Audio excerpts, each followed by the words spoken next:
சென்னை பட்டாளம் பகுதியில் சாலையில் வெள்ளம் தேங்கி இருக்கிறது. அந்த காட்சிகளை பார்த்து வருகிறோம். வெள்ளம் தேங்கியதால் மக்களின் இயல்பு வாழ்க்கை பாதிக்கப்பட்டு இருக்கிறது. சென்னையில் ஆங்காங்கே மழை பெய்து வரக்கூடிய சூழலில் சென்னை பட்டாளம் சாலையில் வெள்ளம் தேங்கி இருக்கக்கூடிய அந்த காட்சிகளை பார்த்து வருகிறோம். வாகனங்கள் ஊர்ந்து செல்லக்கூடிய காட்சிகளையும் பார்க்க முடிகிறது.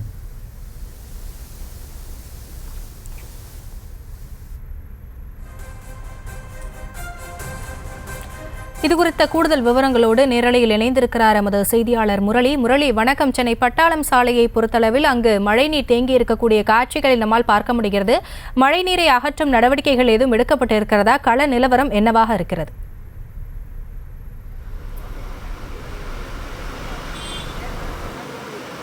வணக்கம். நேற்று இரவு முதல் கனமழையானது சென்னை சுற்றுவட்டார பகுதி முழுவதுமாக விட்டு பெய்து வருகிறது.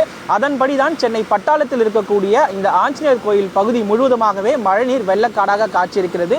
குறிப்பாக இந்த பகுதியை பொறுத்தவரை லேசாக மழை பெய்தால் கூட உடனடியாக தண்ணீர் தேங்கும் அவலநிலை தான் ஏற்பட்டிருக்கிறது. இந்த நிலையில் தற்பொழுதுதான் மாநகராட்சி அதிகாரிகள் இந்த இடத்தில் அந்த தண்ணீரை அகற்றும் பணியில் ஈடுபட்டு வருகிறார்கள்.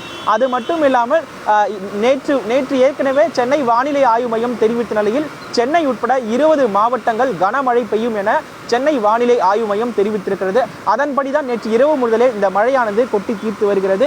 இருப்பினும் இந்த பகுதி முழுவதுமாக சூளை, பட்டாளம், அதே போன்று புரசைவாக்கம் உள்ளிட்ட பகுதி முழுவதுமாகவே தண்ணீர் வெள்ளக்காடாகவே காட்சியளிக்கிறது. இந்த இடத்தில் வரக்கூடிய இருசக்கர வாகனங்கள் மற்றும் 4 சக்கர வாகனங்கள் இந்த பகுதியை கடக்கும் பொழுது சற்று ஊர்ந்துதான் செல்கிறது. அது மட்டும் இல்லாமல் இந்த பகுதியில் தற்பொழுது மாநகராட்சிகள் அவர்களுடைய பணியை செய்து வருகிறார்கள். இருப்பினும் இந்த பணியானது தொடர்ச்சியாக நடைபெற்று வருகிறது. இதனிடையே இந்த தண்ணீர் மழைநீருடன் கழிவுநீரும் சேர்ந்து வருவதாக இந்த பகுதி மக்கள் குற்றம் சாட்டுகிறார்கள். அவர்களுடன் நம்ம கேட்போம். சார் வணக்கம். இந்த இடத்துல எப்பவுமே தண்ணி நிற்குமா? இப்போ எப்படி இருக்குங்க சார்? சார் எப்போ லைட்டாக மழை பெஞ்சா கூட இந்த இடத்துல தண்ணி நிற்கிது.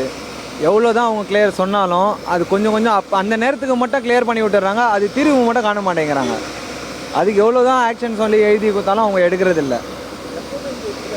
எப்போ வண்டியே நிறைய வண்டிங்க பாழாயிடுது சார் தண்ணி மழையில். எப்போ வண்டி போனாலும் அந்த நேரத்தில் வண்டி இவ்வளோ தண்ணி நிற்கும் போது வேலைக்கு போகிறவங்க, நடந்து போகிறவங்களுக்கெல்லாம் சிரமமாக இருக்குது.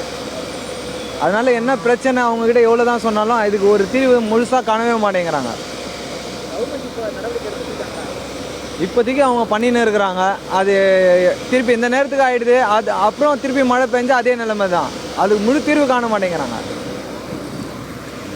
இந்த சூளை பகுதி முழுவதுமாகவே இதே நிலைமைதான். அதாவது சிறிதளவு மழை பெய்தால் கூட உடனடியாக இந்த பகுதி முழுவதுமாக தண்ணீர் காடாக தான் காட்சியளிக்கும். அது மட்டுமில்லாமல் இன்னும் கனமழை பெய்யும் என சென்னை வானிலை ஆய்வு மையம் தெரிவித்திருக்கிறது. தொடர்ச்சியாக மழை பெய்தால் சூளை, பட்டாளம், அதே போன்று புரசைவாக்கம் பகுதி முழுவதுமாக இருக்கக்கூடிய இடங்களிலும் அதே போன்று வீடுகளிலும் தண்ணீர் உள்ளே போகக்கூடிய சூழ்நிலை தான் இந்த பகுதியில் இருப்பதாக இந்த பகுதி மக்கள் குற்றம் சாட்டுகிறார்கள்.